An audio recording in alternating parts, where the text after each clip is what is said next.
guess you can hear me all right. So, give me a second, sorry. All right.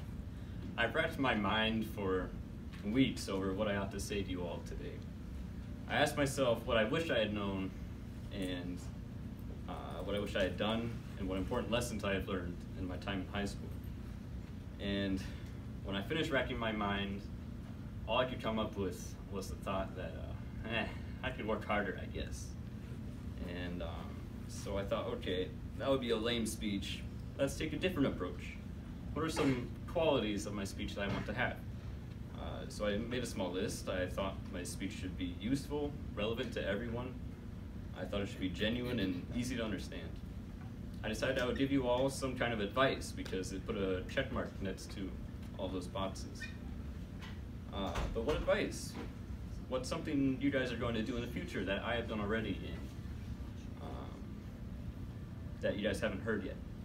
Well, I've written a senior speech. So that's what I'm going to talk about.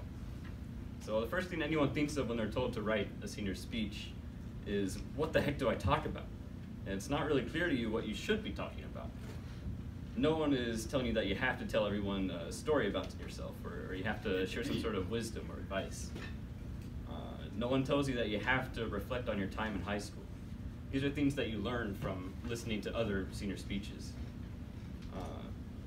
And this is the reason that I believe the topic for your senior speech is actually very flexible. And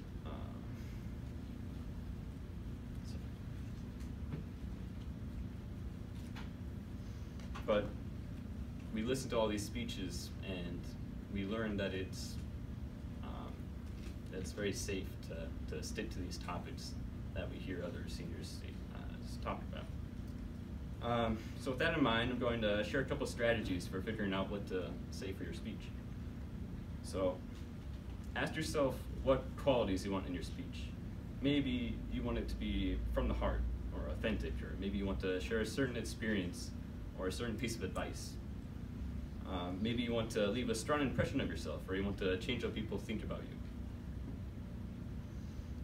Also, ask yourself where your strengths and weaknesses are and how you can speak to your strengths and avoid your weaknesses so you make the best speech you can. Like, for me, I realized that one of my weaknesses is that I'm not very wise. In fact, probably you're all much more wise than me, so I really shouldn't share any of my wisdom. After you write your speech, you move into the preparation phase. This is where you practice giving your speech to the mirror, to your family, to your friends, to strangers. Who cares? But you really should practice your speech out loud, like I didn't. Practicing can make your words feel more comfortable. It can give you more confidence, and it can reveal any mistakes you may have accidentally left in your speech. It also helps you figure out how to pace your speech and which words to put emphasis on to make it flow better. And finally, the big day comes and you're standing at this podium and you have to share these words you made up to your family and your friends and your strangers. Your strangers. But this time, they're all in the same room together and they expect you to say something profound. Glossophobia is a name for a fear of public speaking. It affects 75% of the population in the United States. It certainly affects me. Now I can guess that means there are many of you listening who are less thrilled to stand up here and give a senior speech. So I hope that this speech maybe helps ease your anxieties. Thank you.